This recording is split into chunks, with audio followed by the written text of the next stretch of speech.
Hey doing guys, ZDEyE here. So I wanted to give you my honest review for Armored Core 6, Fires of Rubicon. Now this Armored Core 6 is the very first game I've played in the franchise. I've been a huge Soulsborne fan, but this series is something I've never quite dipped my toes into. However, I do have to say that I did enjoy it. The game is indeed great. There's nothing inherently terrible about it, yet there are a few things that I couldn't quite place my finger on it initially. But now that I have finished the game, I kinda wanted to have a little bit of a discussion regarding it. If you ever were tired of From Software constantly putting out games based on their classic Souls formula, then Armored Core 6 should be a good change of pace.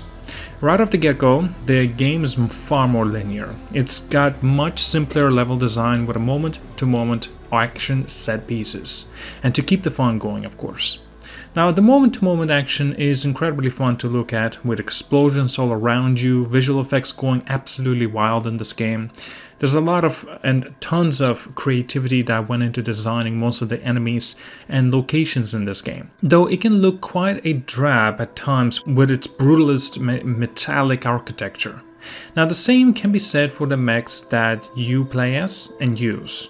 They're good in varieties of ways and bland in some others. The gameplay is flashy but cool. There's a lot of things to like, and I genuinely could not give you a major reason why the game didn't really click for me. However, now that I have given a brief overview, let's get into the nitty-gritty of the main reasons why I actually had a little bit of a problems with Armored Core 6. The first thing to look at is the customization menu. This is where From Software's slightly tedious design comes back into the play.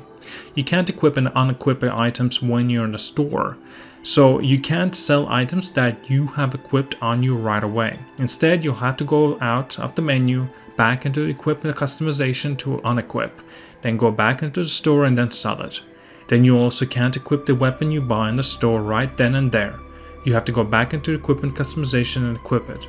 It's a little bit of a tedious thing. It drags a little bit too long. Now, even though this is not a really big issue, and it kinda actually has similarities that were present in the Souls games, but it is important to mention it. At some point, stat padding and looking at the numbers got a little bit annoying for me, so I just missed this kind of a simplicity of the Souls games, and perhaps a little bit of familiarity. As a newbie at this franchise, I was overwhelmed by how much builds mattered during the boss fights.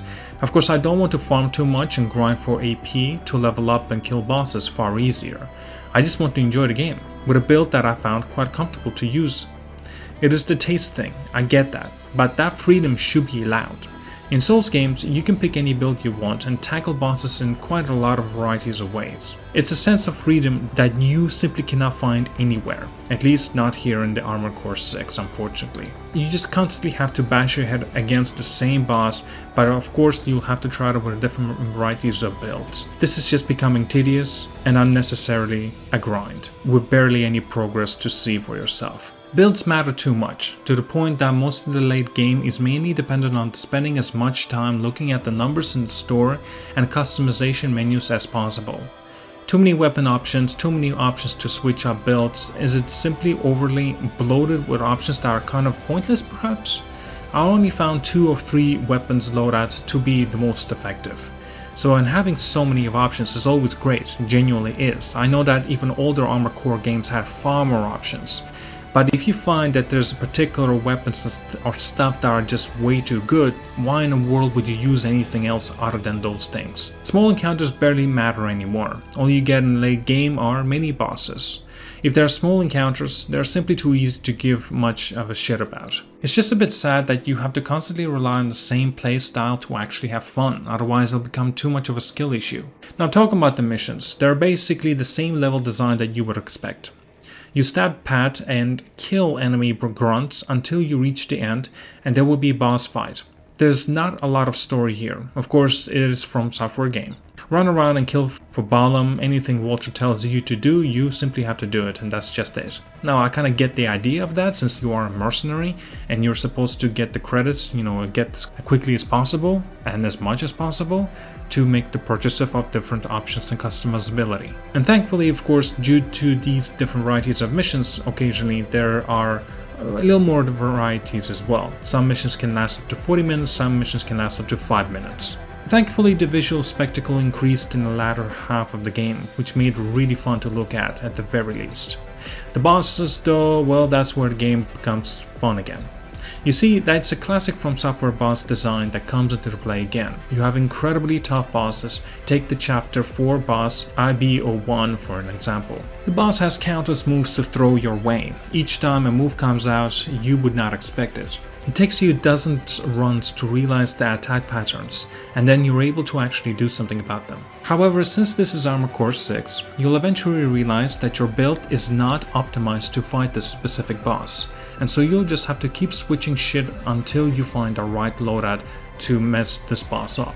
This is how the thing kind of works in this game, of the whole game. It's basically a whole thing build optimization, and basically that's it. Even though it pushes you out of the comfort zone of constantly using only one build, but nevertheless, like I mentioned already, if you find one or two different varieties of weapons that are the best, you're only gonna keep using them from them on, even if you have to do some changes in your build. So this becomes an obsolete and unnecessary thing to use for your experience of changing the build. Now let's talk about some of the more of the minor issues that make the game super fucking annoying.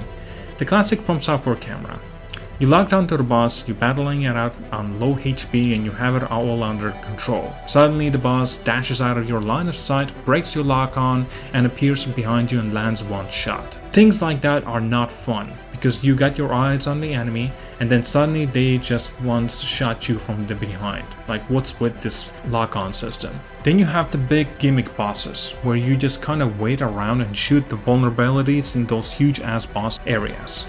It's very tedious to play the game in those sorts of spots. The game is also pretty bad at teaching you how to actually play the damn thing, leaving you mostly to fend for yourself. It's not a Souls game, so that shouldn't be the standard. The Balteos boss fight in chapter 1 is very damn annoying because of this. Because the boss is simply too complicated for players after clearing the super easy chapter 1. He should have either been later in the game, or the first chapter should have actually had more tutorials to teach you in the main mechanics. Now I do know there are tutorials that you can go through, but they're just simply not good enough. The game has a very busted pacing, with random difficulty spikes instead of the fair challenges. But yeah, this is Armored Core 6. I've heard that this franchise has always been super difficult, so I guess it was fair that I got slapped around. In any case, I hope Armored Core 6 learns from these major and minor issues, and makes changes to better streamlined pacing, gameplay freedom, and of course the balance. Now if you ask me a question, would I like to see more from Armored Core, well, let's say Armored Core 7 next? No, I don't think so. In this case, I'd much rather if From Software would continue creating Souls-like experiences, or completely brand new thing.